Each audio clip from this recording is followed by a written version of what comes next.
Today I'm going to answer the question, Natasha, where did you get your language experience from?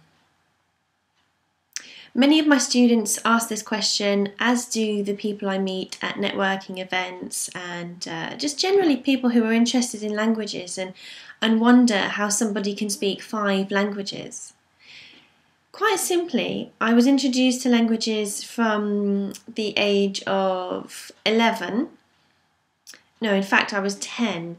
And I went to a French club at my primary school. I used to really enjoy it. It was really good fun. We went into a room at the top of the school and just played and did activities and games in French. And this gave me a huge advantage because when I went to secondary school, the children hadn't done French before. At that age, most children had never had any experience of French before, unless, of course, their parents were French or they'd visited France. And so on. So at 11, I went to secondary school and had a flair for it. That gave me the confidence then to push it further and to always just try and absorb as much French as I could. And then I had German as another subject in year 8. And then I just took on any language course I could. I just kept going on with them. I did a GCSE in French and German. And then I decided to continue those subjects through to A-level. After that, well, no, actually, before that, I was really passionate about Spanish. My uncle lived in Spain, he still does. And he used to come over during the holiday times and teach me any word I would ask him. I would just say, Uncle Jimmy, can you teach me these words? And he would.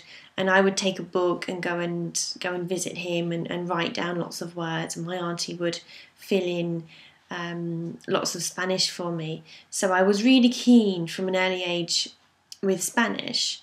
When I was doing my GCSEs, I couldn't do Spanish, so I went to evening school and picked up Spanish there while I did my A-levels. So I was doing 3 languages, so you can see I was pretty keen on them. And it just clicked. If you find a subject you click with, you tend to take it further to university or take it into your career. So it's I always just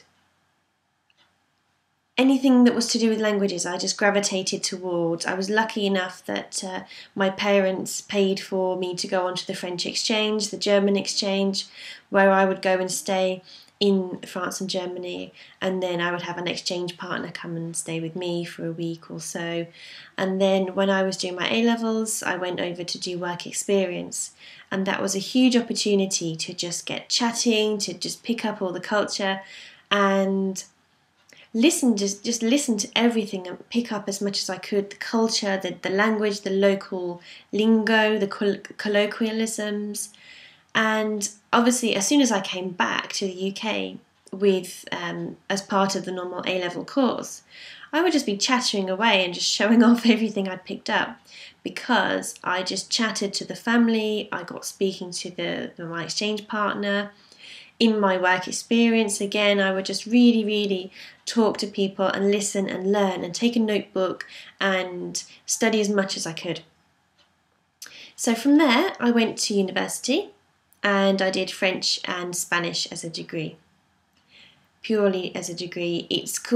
Now it's called an applied languages course because you do the history, a bit on the economics of the countries, you do the press, the media, all sorts of studies within the history of the country, years ago up to the present day, the international use of the language, where else are the languages spoken, and as well as going into the grammar and the vocabulary and the specific language, including translation modules. While I was at university, I also took Italian as an elective and excelled in that. So that quickly propelled me into my Italian. So I guess you could say really languages have followed me all the way through. But French came from going to the primary school French club And it's really strange because now I'm teaching a French club at the same primary school, so I've gone full circle, giving children their first taste of French or their better taste of French where it's immersed. And more serious, so they get that step up and that push and the advantage. So who knows, maybe some of my current students will go on to be linguists. I hope they tell me and let me know how they get on. While I was at university, as part of a language course, a serious language course, you spend time abroad. That's the best way, as most of you know, to become really good in a language. So I got to spend 5 months in Aix-en-Provence, which is in the south of France, and live as a normal citizen, going to the university and mingling with the locals. There were a lot of European students as well, so I made sure that I spent time with them to get to know them and to make friends, as I did with my UK university friends. But I spent most of my time building relationships and friendships with the French, the real French people that lived there. They lived and breathed France. And that was a really crucial element in my French experience. I went to do the same thing in Spain, and there I went to Granada, which is beautiful, very historic. Don't get me wrong, I loved Aix-en-Provence. It was really special. It was a lovely place. And I do recommend that any of you who are looking to learn languages do go and visit a place, stay there for a couple of weeks, build a friendship with an exchange partner or a family, and just do a swap. Go and stay with them for a few weeks, and so on. So giving your children an early experience in languages will help, because they're going to have a positive experience, extra confidence, and get to find out if they like it and if they like the travelling and culture and so on.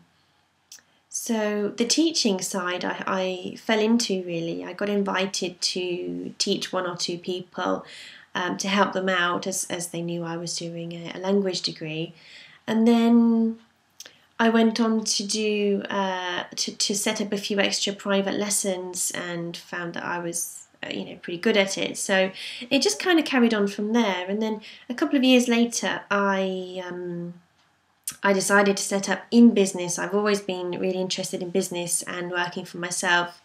And within the teaching industry, I've always preferred to work with more flexibility. So private tutoring gives me that, and I've set up some public classes now, and that gives me the best of both worlds. To enable people to upgrade their language skills but share the experience together. Languages are very sociable, and the whole art of conversation and communication is wonderful when you can express it in a different language to your mother tongue. I do intend to keep learning languages and improving the languages I'm already teaching. I learn something new every day. There are so many words in the world, in the English language, that you don't always know in a foreign language. Even natives obviously don't know all the words in their native tongue. So every day is a new learning experience for me, and I seek to learn more languages. So I'm in a very lucky place to be able to do what I love for a living, and meet so many great people who love languages as well. So there you go. That's my history of languages in a nutshell. So good luck, whatever you decide to do with your languages. I wish you the best.